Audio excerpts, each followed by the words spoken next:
Welcome, happy learners, to a Worked defined Problems as a definite video. integral. G is a function of x. The bounds of integration are given in terms of x. The integral has dummy variable u. U is taken between negative x and 1 over x. This problem is asking for us to compute g prime. Because g is given out as an integral, we know that we want to apply FTOC part 1. However, FTOC part 1 requires the integral to be in a particular form, and this g doesn't match the form. To set it up so that capital G is in the good form, we're going to use properties of integrals. The first property of integrals is saying that a definite integral from a to b may be written down as a sum of definite integrals. If we begin at a, go out to c, and then sum that with a second definite integral from that c out to the original upper bound b. So, letting a be taken as negative x, then a to c, we can write that as negative x up to some constant. And then letting b take the form 1 over x, then we want to reuse that constant and go from a to 1 over x. Okay, that's one property of integrals. We need to apply a second property of integrals so that we're looking at integrals of the form constant lower bound, variable upper bound. So we want to swap the variable lower bound with the constant upper bound.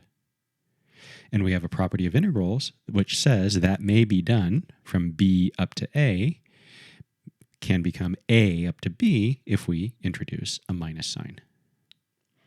So this integral here, by swapping the bounds to be a up to variable negative x, can be done if we introduce a minus sign. Okay, so now we have g written out as a sum or difference of integrals where the lower bound is a constant and then the upper bound is variable. Okay, so that's part 1 done. To move on to part 2, if we look at FTOC part 1, FTOC part 1 requires that the integral function we want to differentiate take a particular form. It's an integral. Let's zoom in here. It's an integral with a constant lower bound and a plain vanilla variable upper bound, just the variable. However, our function g has upper bounds which are functions of x. So let's go ahead and take any of these. Let's take this guy here and simply replace out the variable function for just the variable. And then make a definition of capital F. So now this capital F, we can apply FTOC part 1 to it. We can differentiate capital F, which means differentiating this integral. And by FTOC part 1, we're simply going to get the integrand. In this definition of capital F, the integrand is sine of e to the u.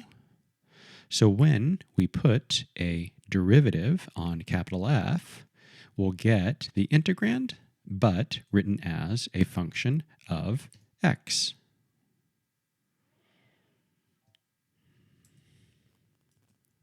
Okay, good. Okay, and then going back to our g, how can we express out g as a function of f?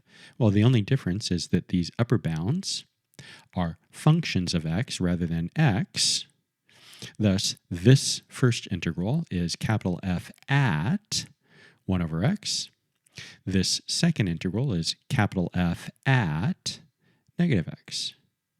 In other words, we're looking at g written down as a difference of two composite functions. And if we're looking to differentiate the function capital G, then that means we're taking a derivative of composite functions.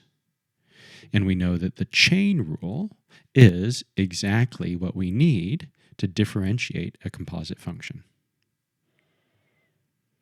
So we can use this form here, that it's the derivative of the outer function evaluated at the inner function, derivative of the outer evaluated at the inner, product the derivative of the inner function.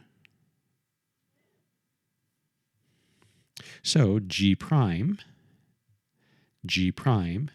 is the derivative of this difference, becomes outer function at the inner function times derivative of the inner function, and then minus outer function at the inner function times the derivative of the inner function. Nice. And then working that through, we come up with a final answer.